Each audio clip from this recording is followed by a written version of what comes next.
नमस्कार दोस्तों,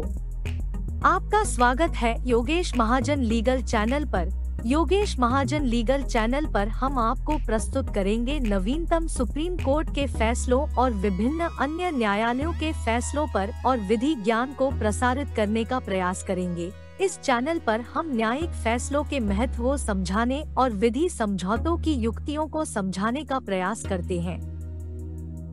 हमारा मकसद है कानून और न्याय के क्षेत्र में ज्ञान को आपके पास पहुंचाना, तो कृपया हमारे चैनल को सब्सक्राइब करें, घंटी आइकन दबाएं, वीडियो को लाइक और शेयर करें। दोस्तों, माननीय सुप्रीम कोर्ट ने 21 नवंबर 2023 को एक रिपोर्टेबल जजमेंट है जो कि प्रोनाउंस की है। ये एक क्रिमिनल अपील नंबर 3548 ऑफ 2023 जो कि अराइजेस हुई है स्पेशली पिटीशन क्रिमिनल 7957 ऑफ 2021, जिसमें appellate versus state of Uttar Pradesh and others ये केस है। इस जो जजमेंट में माननीय सुप्रीम कोर्ट ने सब rule 3B of rule 12 of Juvenile Justice Care and Protection of Children Rules 2007 का एक जो है प्रिंसिपल्स है, जो रूल है उसको अप्लाई किया है। और यहाँ बताया गया था कि अगर कोई एज हो है, असेसमेंट ऑफ एज है, अगर वो नहीं बनती हो, नहीं पता लग सकती हो, तब ऐसे में जो बेनिफिट है जुबिलाइन को या फिर चाइल्ड को वो लोअर साइड की तरफ देना चाहिए, जो कि एक मार्जिन होता है 1 साल तक का। तो यहाँ पर ऐसे ही हुआ था कि एक बोन ऑसिफिकेशन टेस्ट था, वो किया गया था। तो बोन ऑसिफिकेशन टेस्ट में बताया गया था कि जो अपीलेंट की जो एज है वो 19 ईयर्स है, और लेकिन जो ट्रांसफर सर्टिफिकेट्स थे जो जिस स्कूल में पढ़ रहे थे, तो यहाँ बताया गया था 3 स्कूल्स बदले गए थे। जो लास्ट ट्रांसफर सर्टिफिकेट था उससे बताया गया था जो एज है वो 15 साल तक की है। तो जो फैक्ट्स ये थे कि जो इनके जो अपीलेंट के साथ के जो को अक्यूज थे, जो कि उनके जो फैमिली मेंबर्स थे, तो उनमें उनको कन्विक्शन हुआ था 302 के अंदर पनिशमेंट फॉर द मर्डर और कॉमन इंटेंशन के अंदर, और साथ में 307 के ऊपर भी जो इंग्रेडिएंट्स लगे थे। लेकिन बाद में माननीय जो हाई कोर्ट में जब अपील पेंडिंग थी, हाई कोर्ट ने भी उनकी जो कन्विक्शन थी वो कंफर्म कर दी थी और उनको प्री मैच्योर है वो रिलीज कर दिया था, क्योंकि 19 साल तक की जो सजा है वो काट चुके थे। तो जो अपीलेंट थे, वो अपीलेंट ने जो सजा थी वो 4.5 साल तक की जो सजा है वो काट ली थी। लेकिन अब जो इशू उठाया गया था वो जुवेनिलिटी के ऊपर इशू उठाया गया था, और यहाँ पर फिर लास्ट में फाइनली ये माननीय सुप्रीम कोर्ट ने ये माना कि यहाँ पर जुवेनाइल का जो बेनिफिट है वो मिलना चाहिए। और चूंकि मैक्सिमम जो इम्प्रिजनमेंट है वो 3 साल तक की होती है और 4.5 साल तक की जो सजा है वो काट चुके हैं, तो इसलिए हमको जो है बेनिफिट मिलना चाहिए, उनको रिलीज कर देना चाहिए। आइए हम इसके थोड़े से कंटेंट्स को समझने की कोशिश करते हैं, क्योंकि एक रिपोर्टेबल जजमेंट है। तो यहाँ पर बताया गया है, स्टेप बाय स्टेप चलते हैं, कि जो अपीलेंट हैं वो कन्विक्टेड हुए थे। एडिशनल सेशन जज की कोर्ट थी जो बाराबंकी सेशन ट्रायल नंबर 1996 का जो ट्रायल चल रहा था under section 302, 307 read with section 34 of Indian penal code. और जो सजा थी वो लाइफ इम्प्रिजनमेंट की दे दी गई थी 302 34 के अंदर, और 7 साल की सजा है 307 और 34 के अंदर दी गई थी। और कन्विक्शन जो थी अपीलेंट की वो हाई कोर्ट ने भी कंफर्म कर दी थी। जो ऑर्डर आया था 7 मई 2019 का ऑर्डर को चैलेंज किया गया था। अब बताया गया यहाँ पर इसमें 4 अक्यूज थे और जिनके नाम बताए गए हैं, और जिनमें से एक अक्यूज है उनकी डेथ हो गई थी ट्रायल के दौरान, इसलिए जो ट्रायल जो केस था वो अबेटेड हो गया था उनके लिए पर। और बाकी जो 3 अक्यूज हैं वो उनको कन्विक्टेड कर दिया गया था कोर्ट द्वारा, और कन्विक्शन को हाई कोर्ट ऑफ जो जुडिकेचर इलाहाबाद की जो हाई कोर्ट है लखनऊ बेंच, उन्होंने भी कंफर्म कर दिया था। अब बाकी जो रिमेनिंग 2 थे जो कि फादर और ब्रदर थे अपीलेंट के, वो प्री मैच्योरली उनको रिलीज कर दिया गया, क्योंकि 19 साल की वो सजा काट चुके थे और रिमिशन पॉलिसी थी स्टेट की, तो उसके तहत उनको छोड़ दिया गया। तो इसलिए उन्होंने कोई पिटीशन इस माननीय सुप्रीम कोर्ट में नहीं फाइल की। और अपीलेंट थे जो कि उन्होंने जो चैलेंज भी किया था मैरिट्स के आधार पे ऑर्डर को, और साथ में एक क्लेम भी रेज किया था कि वो जुवेनाइल थे जब जो क्राइम हुआ था 1995 में, तब उस दौरान 1 दिसंबर 1995 में जब क्राइम हुआ था उस दौरान वो जुवेनाइल थे, जो कि ट्रायल कोर्ट ने डिसमिस कर दी थी, हाई कोर्ट ने भी डिसमिस कर दी था। मींस 2 ग्राउंड्स रेज किए थे, एक तो मैरिट्स पे और दूसरा जुविलिनिटी के ऊपर कि वो उस समय जो ऑफेंस हुआ था तो उस समय जुविलेंट थे। अब काउंसिल्स की जो बातें हैं वो मतलब सॉरी जो सबमिशंस हैं वो सुनी और सबमिशंस थी वो वहां से निकला कि ये जुविलेंट थे और जुविलिनिटी जो है वो कंसीडर नहीं की गई थी नीचे की मतलब जो कोर्ट्स में और जो true letter and spirit of the applicable law है। तो अब जो मेरिट्स के हिसाब से भी बताया कि मेरिट्स में जाने से पहले काउंसिल की जो प्ली ऑफ जुविलिनिटी थी कोर्ट ने उसको सुना और यहाँ पर बताया आपकी जो अपीलेंट है उन्होंने जो क्लेम ऑफ जुविलिनिटी थी वो ट्रायल में रेज किया था लेकिन देर से किया बेशक किया था और ट्रायल कोर्ट और अपीलेट कोर्ट ने इंक्वायरी करने के बाद पाया कि जो अपीलेंट है वो जुविलाइन नहीं थे जब उस समय जब वारदात हुई थी और जो प्लिया था वो इस कोर्ट के समक्ष भी रेज किया गया था और कोर्ट ने एक रिपोर्ट मांगी थी एडिशनल सेशन जज बाराबंकी से कि और रिपोर्ट जो है फाइल की अर्लिएस्ट ओकेजन में और जो कि उसमें कोर्ट ने अब इसमें रेफर भी किया है उसको और लास्ट रिपोर्ट जो थी वो एडिशनल सेशन जज ने जो फाइल की थी वो डिफर्स थी मींस अलग थी भिन्न थी अर्लियर फाइंडिंग से और जो क्लेम था जो अपीलेंट का कि वो जुविलाइन थे एट द टाइम जब क्राइम हुआ था उसे एक्सेप्ट कर लिया गया था जो सेकंड रिपोर्ट थी। अब उस रिपोर्ट को भी कोर्ट ने कहा कि हम उसे रेफर करेंगे। अब फैक्ट्स को केस को देखा फैक्ट्स क्या थे कि 1 दिसंबर 1995 का समय था जब फादर और ब्रदर थे कंप्लेनेंट के वो खेतों में पानी दे रहे थे और पानी जो है वो साथ की जो खेत थे उसमें उसको बिलोंग करता था। तो अपीलेंट जो कि इस केस में जो अपीलेंट थे जो कि सन है आपने जो फादर का नाम बताया गया और थोड़ी देर के बाद वो भी अपने 2 बेटों के साथ आए उनके नाम है और जिसमें एक अपीलेंट भी हैं और इसके बाद एक आर्म्स लाठीज के साथ ले आए फिर असॉल्ट करना चालू कर दिया था फादर और ब्रदर ऑफ द कंप्लेनेंट को मींस फादर और ब्रदर के कंप्लेनेंट को असॉल्ट किया था। उनकी आवाज सुनने के बाद कंप्लेनेंट और कुछ गांव के लोग स्पॉट पे आए और अक्यूज्ड पर्संस द्वारा उनको भी असॉल्ट किया गया और इसकी वजह से काफी इंजरीज हुई और डेथ हो गई जो कि कंप्लेनेंट के जो ब्रदर हैं उनकी डेथ हो गई। तो FIR थी वो क्राइम नंबर था 1995 का वो फाइल किया गया था बाराबंकी डिस्ट्रिक्ट में लेकिन उस समय जब 307 और 504 और 323 की धाराएं लगी थी 4 अक्यूज्ड के ऊपर और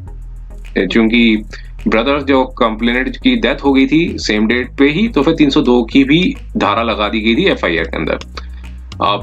चूंकि बताया गया कि अपीलेंट जो एक अग्रेसर ग्रुप को बिलोंग करते हैं और उन्होंने अटैक किया था डिसीज्ड को उसकी वजह से इंजरीज हुई थी जिसकी वजह से डेथ भी हुई थी एक इंजर्ड पर्संस की और ये भी सही था कि कई असिलेंट्स थे जो कि जिसमें प्रेजेंट अपीलेंट भी थे जो कि लाठी के साथ आर्म्ड थे। अब ये सारे फैक्ट्स को रिकॉर्ड में दिखा और फिर जो कि बताता है कि नेचर ऑफ इंसिडेंट कैसा था और अक्यूज्ड पर्सन ने हीनस क्राइम किया था। हालांकि वो कहा कि कोर्ट ने कहा कि वो हार्डेंड क्रिमिनल्स नहीं थे क्यों ना ही एक कोल्ड ब्लडेड मर्डर था। अब स्टेटमेंट जो रिकॉर्ड की गई थी 313 के अंदर तब अपीलेंट की जो उम्र थी वो 18 साल रिकॉर्ड की गई थी। इंक्वायरी फर्दर होने के बाद अपीलेंट ने क्लेम किया कि वो 16 साल से कम की एज में है और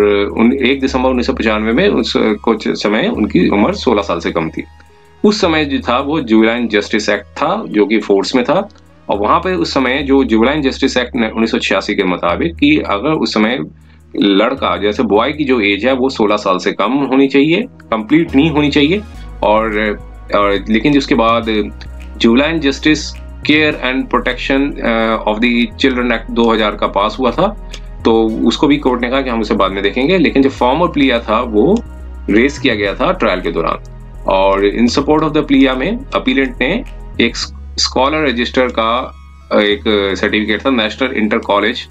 बाराबंकी का जो वो प्रोड्यूस किया था जिसमें डेट ऑफ बर्थ थी 5 जुलाई 1980 रिकॉर्ड की थी जो कि बताता है कि जब ऑफेंस कमिट हुआ था तो अपीलेंट की उस समय उम्र 15 साल 6 महीने और 26 दिन थी। क्रॉस एग्जामिनेशन के दौरान जो क्लर्क थे नेशनल इंटर कॉलेज के, उन्होंने स्कॉलर रजिस्टर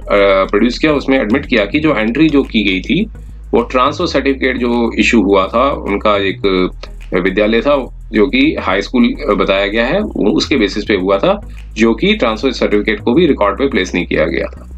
और उसके बाद ग्राम पंचायत ऑफिसर को भी एग्जामिन किया गया, उन्होंने भी फैमिली रजिस्टर अपीलेंट का प्रोड्यूस किया, जिसमें डेट ऑफ बर्थ थी अपीलेंट की 1975 बताई गई थी यहाँ पे। तो मीन्स जो ग्राम पंचायत ऑफिसर का ने जो फैमिली रजिस्टर प्रोड्यूस किया उसमें 1975 थी। तो डे और मंथ थी डेट ऑफ बर्थ की, वो मेंशन नहीं थी फैमिली रजिस्टर में, कौन से महीने में पैदा हुए, कौन से डेट को, वो मेंशन नहीं था। तो फैमिली रजिस्टर जो ग्राम पंचायत का था, तो बताया कि अपीलेंट की उस समय उम्र 20 साल के आसपास है। तो ये दोनों का कॉन्ट्राडिक्शन हो गया, एक तो मीन्स रजिस्टर लेकर आए, तो दूसरा ग्राम जो पंचायत थे उनके दोनों के व्यूज में कॉन्ट्राडिक्शन होने के बाद एक बोन ऑसिफिकेशन टेस्ट किया गया था, जो कि चीफ मेडिकल ऑफिसर की सुपरविजन में हुआ था, जो कि डिस्ट्रिक्ट हॉस्पिटल बाराबंकी के थे। और उन्होंने फिर बताया कि एज जो उस समय जो रिकॉर्ड की गई थी, जब इंसिडेंट हुआ था तब उस समय 19 साल की, जब अपीलेंट जब ये नहीं लिखा कि कितना साल कब की बताया गया, उन्होंने सिर्फ इतना बताया कि एज जो थी अपीलेंट की वो अप्रोक्सीमेटली 19 साल थी। तो इसलिए जो ऑर्डर हुआ 21/8/1999 का, तो वहां पे कंक्लूड किया कि ट्रायल कोर्ट द्वारा कि बेनिफिट ऑफ ज्यूबिलिटी जो है अपीलेंट को नहीं दी जा सकती। तो इसलिए उनको डायरेक्शन दी कि वो ट्रायल को फेस करें। अपीलेंट ने उस ऑर्डर के अगेंस्ट में क्रिमिनल रिवीजन डाली हाई कोर्ट में।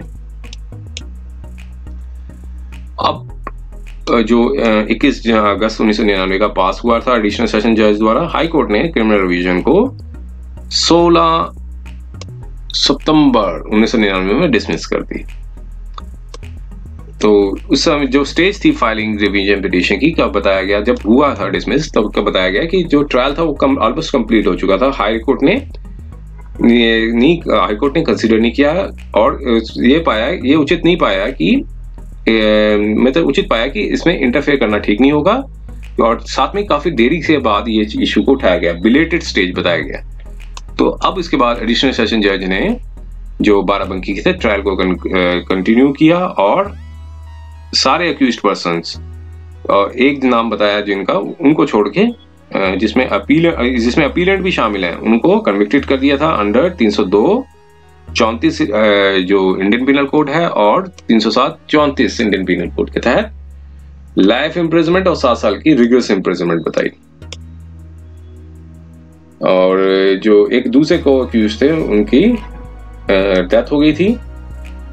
और इसलिए प्रोसीडिंग्स को अबेटेड कर दिया गया। अब कन्विक्शन जो हुई थी उसको फिर चैलेंज किया था हाई कोर्ट में, इलाहाबाद लखनऊ की बेंच में, high court of Allahabad Lucknow bench में।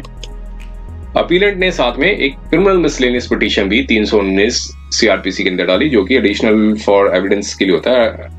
प्लेस फॉर एडिशनल एविडेंस के लिए सेक्शन बनाया गया है। और जो एविडेंस के रिकॉर्ड करवाया उसमें बताया कि जो ज्यूबिलिटी को रिकॉर्ड करने के लिए कि इसको एक्सेप्ट किया जाए,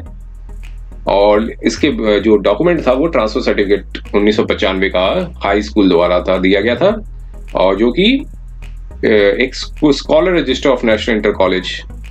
ने जो बाराबंकी के इंटर कॉलेज हैं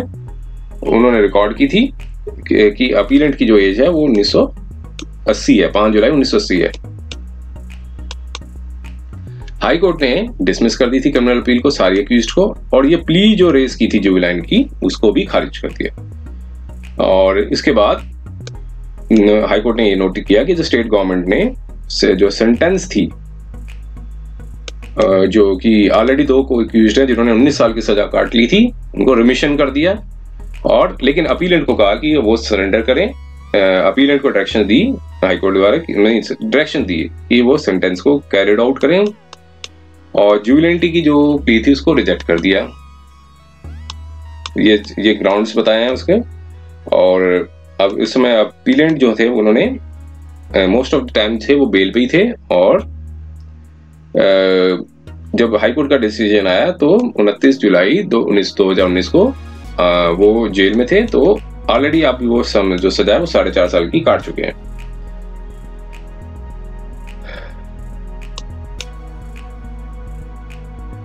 तो स्पेसिफिक ग्रीवेंस थी अपीलेंट की कि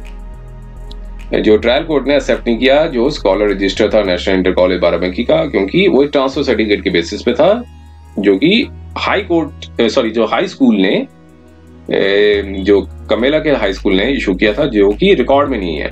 लेकिन जब अपीलेंट ने रिकॉर्ड में प्लेस किया तो एप्लीकेशन को खारिज कर दिया, इसलिए उसको करना चाहिए था कंसिडर, हाई कोर्ट को मींस सर्टिफिकेट को कंसिडर करना चाहिए था। अब इस कोर्ट ने 8 अक्टूबर 2021 को ऑर्डर पास किया और ट्रायल कोर्ट को डायरेक्शन दी कि फिर से रिपोर्ट को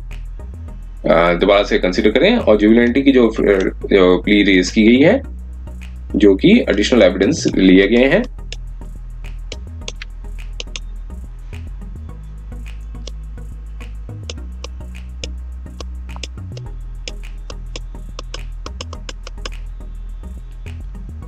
अब उसके बाद फर्स्ट एडिशनल सेशन जज ने जो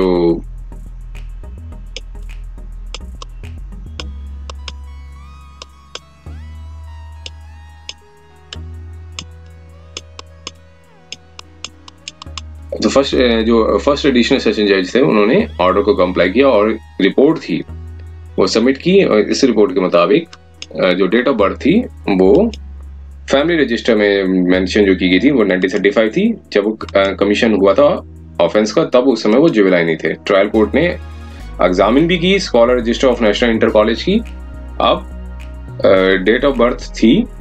अपीलेंट की, वहां पर पाया कि 5 जुलाई 1980 की है और डेट ऑफ बर्थ जो स्कॉलर रजिस्टर की थी वो ट्रांसफर सर्टिफिकेट के बेसिस पे इशू हुई थी जो 5 जुलाई 1995 का था, जो कि रिकॉर्ड में लिया गया था। लेकिन जो ओरिजिनल रिकॉर्ड थे वो प्रोड्यूस नहीं किए गए थे फैमिली रजिस्टर में और बोर्न सर्टिफिकेशन टेस्ट भी किया गया था, वो भी अपीलेंट के अगेंस्ट में गया था। दोनों एविडेंस को कंपेयर करने के बाद ट्रायल कोर्ट ने डिक्लेयर किया कि अपीलेंट की जो एज है वो 1975 है और एडिशनल सेशन जज ने जो 28 फरवरी 2022 को डिक्लेयर किया कि अपीलेंट जो है वो जुवेनाइल नहीं थे जब वो क्राइम हुआ था। अब उस रिपोर्ट को एग्जामिन किया माननीय सुप्रीम कोर्ट ने और पाया कि ट्रायल कोर्ट ने एग्जामिन नहीं किया ट्रांसफर सर्टिफिकेट को अपीलेंट को, जो कि रिकॉर्ड में लिया गया था। तो इसलिए फिर वापस मैटर को भेजा गया एडिशनल सेशन जज बाराबंकी को 15 जुलाई 2022 को, ताकि इसको दोबारा से फ्रेश कंसीडर करें और जुबिलिटी के एस्पेक्ट को कंसीडर किया जा सके। अब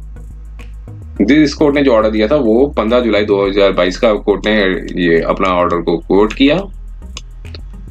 अब दोबारा से जब भेजा गया तो फिर एडिशनल सेशन जज बाराबंकी ने फ्रेश रिपोर्ट फाइल की 28 सितंबर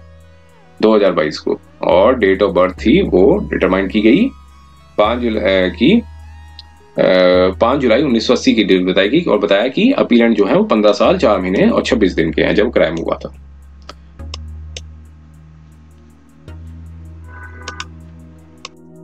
और फिर बताया गया कि जो एज है जुवेनाइल की वो डिटरमाइन होती है जब वो क्राइम जिस डेट पे कमीशन ऑफ क्राइम हुआ हो। जो इंसिडेंट जो इन्वॉल्व था इसमें वो 302 के तहत जो केस लगाया गया था वो क्राइम जो कमिट हुआ था वो हुआ था 1 दिसंबर 1995 और उस समय जब ऑफेंडर बनाया गया था तब जुवेनाइल जस्टिस एक्ट 1996 था 1986 का जुवेनाइल जस्टिस एक्ट 1986 का इन्फोर्स में था। तब उस एक्ट के मुताबिक सेक्शन 2H की जो डेफिनेशन थी जुवेनाइल की वो इस प्रकार थी कि उसमें बताया गया था कि जुवेनाइल वो जो लड़का जो है 16 साल तक का ना हुआ हो और लड़की ने 18 साल तक की एज जो है वो अटेंड ना की हो। अब इस केस में जो अपीलेंट है उनके बताया गया कि जो रेलिवेंट एज थी वो अपेरेंटली 16 साल की थी और उस समय जुवेनाइल ने जो है 16 साल की जो एज है वो अटेंड नहीं की होनी चाहिए थी उस समय जब हुआ था। अब टिल टाइम जब सेशन कोर्ट ने जब कन्विक्ट किया था अपीलेंट को सेक्शन 302 के तहत तब वो above the provisions of law जो जुवेनाइल जो एक्ट था 1986 का तब वो फोर्स में था और ट्रायल कोर्ट ने जो डिसीजन जो दिया था वो 11 फरवरी 2000 को दिया था। अब जब पेंडेंसी थी जब अपील की तब एक और एक्ट आ गया था, उसका नाम था juvenile justice care and protection of children act 2000 का एक एक्ट आ गया था जो कि फोर्स में हुआ था 1 अप्रैल 2000 को उसने उस एक्ट ने 1986 के जो एक्ट को रिपील कर दिया था, मींस हटा दिया था। अब सेक्शन 2K की जो जुवेनाइल की जो डेफिनेशन थी वो इस प्रकार थी, कोई भी जो बच्चा जो है वो 18 साल तक की एज में ना हुआ हो। जो सेक्शन जो K की जो डेफिनेशन थी 2K की वो ये थी। अब साथ में एक डेफिनेशन एक और आई थी, juvenile in conflict with the law, वो सेक्शन 2L के अंदर था, जो कि अमेंडेड हुई थी 2006 में। अब 2006 में जो जुवेनाइल इन कॉन्फ्लिक्ट लॉ का मतलब ये बताया गया था कि जो ऑफेंस जब कमिट किया गया है उस समय जो 18 साल तक की एज नहीं होनी चाहिए जिस तारीख को कमीशन ऑफ ऑफेंस किया गया हो, जिस तारीख को भी कमीशन ऑफ ऑफेंस हुआ हो, जिस तारीख को हुआ हो उस समय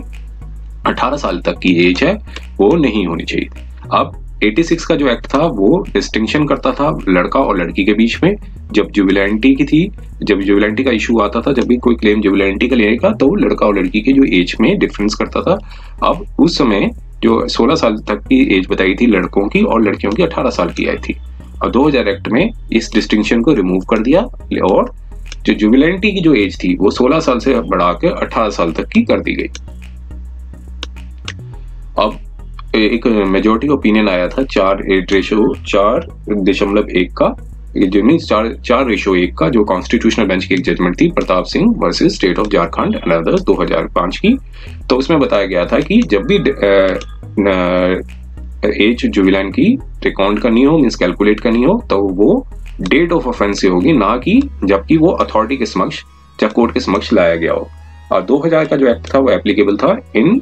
पेंडिंग प्रोसीडिंग्स में और इन एनी केस अथॉरिटी जो इनिशिएटेड थी इन अंडर 1986 और जो पेंडिंग था 2000 एक्ट के जब फोर्स में आया था, और पर्सन ने उस समय 18 साल तक की एज नहीं की होनी चाहिए थी 1 अप्रैल 2001 में। तो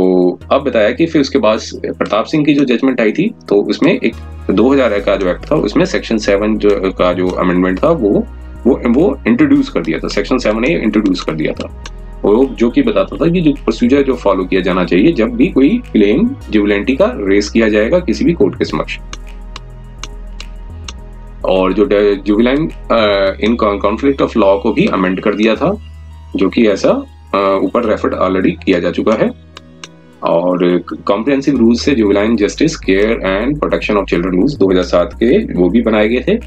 और उसमें डिटेल प्रोसीजर बताया गया था जो भी जुवेनाइल की एज को डिटरमाइन करता हो। रूल 12 का जो प्रोसीजर था वो ये था कि प्रोसीजर जो भी फॉलो किया जाएगा जो भी डिटरमाइन करेगा एज को।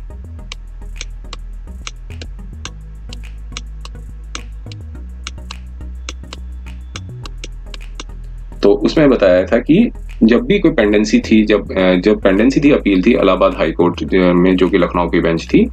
तब juvenile justice care and protection of children act 2015 का इनफोर्स में आ चुका था,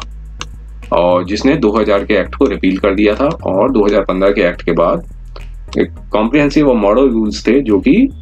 juvenile in conflict in the law थे, जो कि एक बनाए गए थे juvenile justice care and protection of children model rules,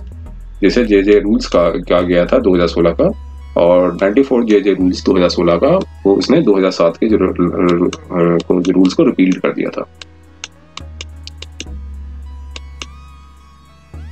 2015 के एक्ट में एक इंपॉर्टेंट सेक्शन था जो कि सेक्शन 25 था, जो कि बताया गया था स्पेशल प्रोसीजर जब भी पेंडिंग केसेस में जो फॉलो किया जाना चाहिए था।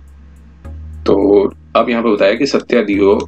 भूरे वर्सेस स्टेट ऑफ यूपी की एक जजमेंट थी 2020 की, तो जो कि इम्पैक्ट था सेक्शन 25 का वो डिटेल में बताया गया था, और जिसमें बताया गया था ऑल प्रोसीडिंग्स, ना कि सिर्फ ट्रायल की हो बल्कि रिवीजन और अपील की। तो कॉन्सिक्वेंटली जो कमेंसमेंट हुई थी 2015 एक्ट की, तो प्रोसीडिंग्स थी तब अपीलेंट की पेंडिंग थी हाई कोर्ट के समक्ष, और जो अपील डिसाइड हुई थी 7/5/2019 को हुई थी। और सेक्शन 25 2015 का एक्ट था वो तब अट्रैक्टेड था, और तो इट मींस जो रूल्स एप्लीकेबल थे जो कि 2007 के रूल्स थे जिसमें इंक्लूडेड रूल्स 12 थे वो भी रेफर्ड अबव किए गए हैं। तो इसमें जो केस था वो एग्जामिन किया गया था in detail in Hariram versus state of Rajasthan and other. तो अदर वर्ड्स में कोर्ट ने कहा कि जो इस केस में जो प्रेजेंट केस में जो एप्लीकेबल थी regarding the determination of age of appellant जो कि 2000 एक्ट की थी, और रूल्स फ्रेम हुए थे 2007 में, और रूल्स 12 जो था वो इम्पोर्टेंट बेरिंग था इस प्रेजेंट केस में, जो कि ऊपर रेफर किया जा चुका है। और द फर्स्ट डॉक्यूमेंट अंडर 2007 का वो कंसिडर किया गया था determination of age of person जो कि क्लेम करते हैं जुबिलिटी की, जो कि बताया गया है मैट्रिकुलेशन सर्टिफिकेट। और सेटल ये पोजीशन ये थी कि अपीलेंट ने मैट्रिकुलेशन नहीं की थी, और इसलिए क्वेश्चन जो कोई इसलिए अपीलेंट के पास ऐसा सर्टिफिकेट नहीं था। तो इसके बाद अदर डॉक्यूमेंट था जो कि बहुत वो रेलिवेंट था, वो था school leaving certificate of the primary school, जो कि सर्टिफिकेट ऑफ एज भी था। तो ये यहाँ पर इम्पोर्टेंट जो एस्पेक्ट था वो मिस किया था हाई कोर्ट ने, और सेशन कोर्ट जो जज थे उन्होंने, कि जो रिपोर्ट थी, जो रिपोर्ट आई थी 28 फरवरी 2022 की, जो अंदर जो 12 का जो प्रोविजन था 2007 का, जो कि एप्लीकेबल था, जो कि एज को डिटरमाइन कर सके इन प्रेजेंट केस में, जो कि प्रेजेंट रूल्स था रूल 3 सब पार्ट बी ऑफ रूल 12। तो जो कि ये बताता था कि in case exact assessment of age जो नहीं पता लगाई जा सकी हो, तो कोर्ट या बोर्ड जो भी हो इसमें, वो कमिटी रीजंस टू जो भी रिकॉर्ड करेगी रीजंस में कंसीडर, जो भी उपयुक्त होगा वो बेनिफिट देंगे चाइल्ड को, जुवेनाइल को, जो कि एज होगी लोअर साइड में with a margin of 1 year. तो अब यहाँ पे बताया था कि जब जुवेनाइलिटी की एज नहीं पता लगाई जा सकती हो तो कोर्ट जो है वो बेनिफिट 1 साल का देंगे, जो कि मार्जिन होगा विद इन 1 ईयर का, विद मार्जिन ऑफ 1 ईयर तक का। तो यहाँ पर कंसीडर व्यू देखने के बाद तो सब कॉन्फ्लिक्टिंग एस्पेक्ट्स थे, लेकिन मार्जिन ऑफ एज जो थी which ought to be have given to the appeal। अब फिर बताया कि जो रिपोर्ट आई थी 28 सितंबर 2022 को, ये फॉलोइंग जो फैक्ट्स थे वो मर्ज होके आए कि अपीलेंट ने 3 स्कूल्स थे अपनी लाइफ टाइम में चेंज किए थे, अटेंड किए थे। जो पहला जो स्कूल था वो प्राइमरी स्कूल था, वो एक जगह थी बाराबंकी में, वहां पर अटेंड किया था। सेकंड जो हाई स्कूल था वो भी हाई स्कूल एक जगह थी, वहीं पर अटेंड किया था उसी जगह पे। और थर्ड एक नेशनल इंटर कॉलेज था, वो भी बाराबंकी में अटेंड किया था क्रोनोलॉजिकल ऑर्डर में, ये तीनों इस सीक्वेंस में बताए थे। और फिर एडमिटेड पोजीशन ये थी कि अपीलेंट ने मैट्रिकुलेशन नहीं की थी जब वारदात हुई थी, जब इवेंट हुआ था, इंसिडेंट हुआ था 1995 में। सिर्फ एक ही एविडेंस आया था कि बिफोर अथॉरिटीज के पास की कॉपी ऑफ एडमिशन जो रजिस्टर्ड हुआ था नेशनल इंटर कॉलेज और transfer certificate of the college, जो कि जिसमें डेट ऑफ बर्थ रिकॉर्ड की गई थी 5 जुलाई 1980। तो अपीलेंट ने एडमिशन ली थी नेशनल इंटर कॉलेज बाराबंकी में 1995 में, 25 जुलाई 1995 में। उसके बाद वो अपनी ट्यूशन फीस नहीं पे कर सके, तो इसलिए उनका जो नाम है कॉलेज रजिस्टर से रिमूव कर दिया 30 दिसंबर 1995 को। और डेट ऑफ बर्थ जो कि रजिस्टर्ड हुई थी स्कूल में जो रजिस्टर्ड हुई थी 5 जुलाई 1980 थी। तो डेट ऑफ बर्थ जो थी वो रिकॉर्ड नहीं, मतलब उसको ये करेक्ट डेट ऑफ बर्थ नहीं माना गया अर्लियर फाइंडिंग्स में, क्योंकि अपीलेंट ने कोई ऐसा सर्टिफिकेट प्रोड्यूस नहीं किया इंक्वायरी ऑफिसर के बेसिस के पास जिसपे डेट ऑफ बर्थ 5 जुलाई 1980 मान सकें, जिसे मान सकें कि जो रजिस्टर्ड हुई थी school register of national inter college में। लेकिन जब सब्सिक्वेंट इंक्वायरी हुई तब उसने एक ट्रांसफर सर्टिफिकेट दिया था पिछले स्कूल 2 से, और जो कि उसे लेकिन वेरीफाई नहीं किया जा सका क्योंकि जो इंक्वायरी ऑफिसर उससे सेटिस्फाइड नहीं हुआ, इसलिए जो डेट ऑफ बर्थ जो थी 5 जुलाई 1980 को एक्सेप्ट नहीं किया गया। और जो लेटेस्ट इंक्वायरी कंडक्ट की थी एडिशनल सेशन जज बाराबंकी ने 28 सितंबर 2022 को, तब अपीलेंट ने रेलेवेंट सर्टिफिकेट्स थे तीनों स्कूल्स के प्रोड्यूस किए थे जहां वो उन्होंने अटेंड किया था। जो पहला सर्टिफिकेट था प्राइमरी स्कूल जो जगह थी बाराबंकी का, और जो कि पहला स्कूल अटेंड किया था जब वहां पर डेट ऑफ बर्थ रिकॉर्ड की थी 5 जुलाई 1980। सेशन जज ने खुद देखा कि स्कूल रजिस्टर और स्टेटमेंट ली थी प्रिंसिपल ऑफ द स्कूल ताकि उसकी वेरासिटी और स्कूल रजिस्टर की जा सके। अदर डॉक्यूमेंट भी एग्जामिन किए गए जो कि ट्रांसफर सर्टिफिकेट्स थे हाई स्कूल के और नेशनल इंटर कॉलेज के, और रेलेवेंट रजिस्टर्स भी जो है वो यही बताते थे। एडिशनल सेशन जज ने डाउट नहीं किया था इस तरह के डॉक्यूमेंट्स पे जो कि इनके सामने समक्ष रखे गए थे, और एक फाइंडिंग उन्होंने कैटेगोरिकली रिकॉर्ड की जो कि कंसिस्टेंट थी तीनों स्कूलों में उन्होंने अटेंड किया था, तब डेट ऑफ बर्थ 5 जुलाई 1980 थी। तो इसलिए दो सर्टिफिकेट्स थे वो एडिशनल सेशन जज ने पहले जो दो सर्टिफिकेट्स थे जो कि कंसीडर नहीं किया था एडिशनल सेशन जज ने अपनी लेटेस्ट रिपोर्ट में। तो पहला था फैमिली रजिस्टर, जिसमें अपीलेंट का जो बॉन्ड था वो 1975 रिकॉर्ड किया गया था, लेकिन जो कि डिपोज किया गया था ग्राम पंचायत ऑफिसर ने, लेकिन कोई precise date of birth record नहीं की थी फैमिली रजिस्टर में, और सिर्फ ये लिखा गया था कि 1975 में उनका बॉन्ड हुआ था। और इन सारे सर्टिफिकेट्स की कोई एविडेंटरी वैल्यू नहीं थी, क्योंकि जितने स्कूल सर्टिफिकेट्स की एविडेंटरी वैल्यू थी इन प्रेजेंट केसेस में, और एंट्री भी थी वो प्रिसाइज एंट्री नहीं थी। और 2007 का जो रूल्स थे, जिसमें रूल नंबर 12 था, तो उसमें बताया गया था स्कूल सर्टिफिकेट को ज्यादा इंपॉर्टेंस दी जाएगी पंचायत रजिस्टर से। और स्कूल सर्टिफिकेट जो फर्स्ट स्कूल का जो अटेंड किया गया था, जो कि प्राइमरी स्कूल था, जो कि सर्टिफिकेट था, दैट इज उसको लायबल टू बी कंसिडर्ड कि एक certificate of valid proof of evidence है, जो कि बता सकता है एज ऑफ द अपीलेंट। तो जो कि एक जजमेंट भी आई थी, Shahnawaz versus state of UP and another. और सेकंड सर्टिफिकेट था जो कि मेडिकल रिपोर्ट थी अपीलेंट की, जो कि बोन ऑसिफिकेशन टेस्ट हुआ था 5 फरवरी 1996 को, और जो कि 2 मंथ्स बाद हुआ था। और सर्टिफिकेट की टेस्ट रिपोर्ट बताती थी कि अपीलेंट की उम्र उस समय 19 साल थी, और रेडियोलॉजिस्ट जो CW3 थे, उन्होंने कंडक्ट किया था टेस्ट, जो एग्जामिन किया था ट्रायल में।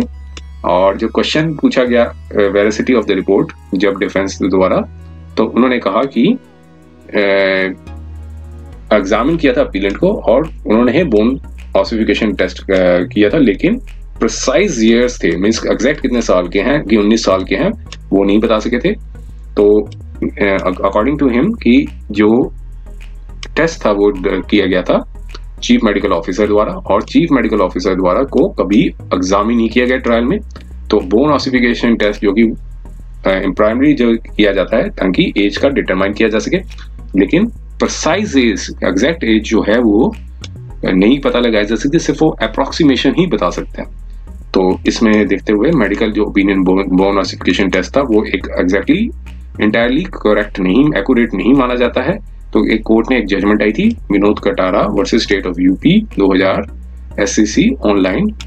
1204 1204। उसमें जो पैराग्राफ नंबर 60 में यही बताया गया था कि एग्जैक्ट एज जो है वो जो बताया गया था कि ग्रोथ रेट ऑफ बोन्स हुई, स्केलेटल स्ट्रक्चर्स हुई, जो कि अफेक्ट कर सकती हैं एक्यूरेसी को। तो जो कोर्ट ने पहले भी ये जजमेंट थी राम सुरेश वर्सेस प्रभात सिंह 2009 और कई जजमेंट्स बताया था, उसमें बताया था कि जो ऑसिफिकेशन टेस्ट है वो कंक्लूसिव नहीं है। ये देखिए यहाँ पर बता रखा है कि एक कंक्लूसिव फाइंडिंग नहीं है, कंक्लूसिव टेस्ट नहीं है कि ये पूरा जो एग्जैक्ट बताएगा, लेकिन ये एग्जैक्ट एज रिवील नहीं कर सकता है। बट रेडियोलॉजिकल एग्जामिनेशन जो है वो मार्जिन 2 साल का आइदर साइड का दे सकता है, जो कि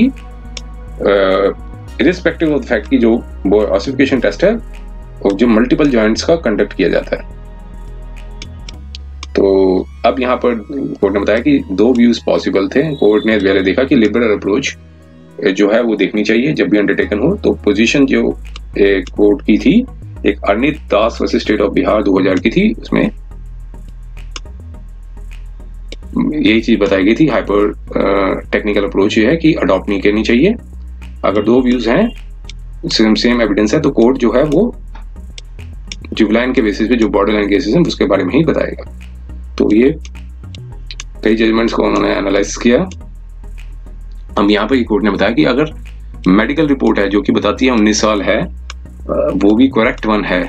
तो एग्जैक्ट असेसमेंट ऑफ एज जो है वो पॉसिबल नहीं है, और कॉन्फ्लिक्टिंग रिपोर्ट्स थी, डॉक्यूमेंट्स थे। तो इस कोर्ट ने कहा कि हमारे कंसिडर ओपिनियन में एक जो प्रोविजन है सब रूल 3 सब पार्ट बी ऑफ रूल 12 जो है वो पार्ट प्ले करेगा, और कोर्ट जो है बेनिफिट ऑफ 1 ईयर जो है इस प्रेजेंट केस में देगी। और इसलिए अब यहाँ पर बताया कि जो रिपोर्ट थी एडिशनल सेशन जज बाराबंकी की 28 सितंबर 2022 की, इस रिपोर्ट को एक्सेप्ट किया और डिक्लेयर किया कि एप्लीकेंट जो है, अपीलेंट जो है वो जुवेनाइल है जब वो crime commission of crime offence हुआ था 1 दिसंबर 1995 में। तो 2 अदर एक्यूज्ड के नाम जो बताए थे, उन्होंने कहा कि वो ऑलरेडी कन्विक्टेड हो चुके थे और उन्होंने लाइफ इम्प्रिजनमेंट भी काट ली थी। तो इसलिए उनको प्री मैच्योरली रिलीज कर दिया था स्टेट गवर्नमेंट ने अंडर रिमिशन पॉलिसी में। और अब फैक्ट ये हमेशा यही रहेगा कि वो कन्विक्ट हो चुके थे तो अपीलेंट के साथ, तो ऑफेंसेस थे 302 और 307 बाय ट्रायल कोर्ट और even by the high court, और even by the high court. तो जो दोनों कोर्ट्स ने एग्जामिन किया था एंटायर एविडेंस इन डिटेल, तो रोल असाइन था अपीलेंट का, इससे भी कोई डिफरेंस नहीं बनता है, जो रोल असाइन जो दूसरे दो अक्यूज्ड के वो हुआ था और जिनकी कन्विक्शन हुई थी 302 और 307 read with 34 Indian penal code. तो सेम रोल जो है 34 ऑफ इंडियन पीनल कोड का ये अट्रैक्टेड होगा। तो यहाँ पर ऑलरेडी डिक्लेयर कर दिया था कि अपीलेंट जुवेनाइल है, लेकिन जो ऑर्डर ऑफ कन्विक्शन थी अपीलेंट की, जो कि एविडेंस प्लेस्ड जो प्रोसिक्यूशन ने दिए थे दोनों अक्यूज्ड के, दोनों के बेसिस में कॉमन थे, इसलिए पॉसिबल नहीं है कि डिफरेंट व्यू जो है कोर्ट लेगी अपीलेंट के ऊपर, जो ट्रायल कोर्ट ने और अपीलेंट कोर्ट ने दोनों अक्यूज्ड के बेसिस पे लिया था। तो इसलिए अब कोर्ट ने कहा कि हम इनकी जो कन्विक्शन है वो 302 और 307 के अंदर read with 34 Indian penal code के अंदर सस्टेन करते हैं, मीन्स मानते हैं।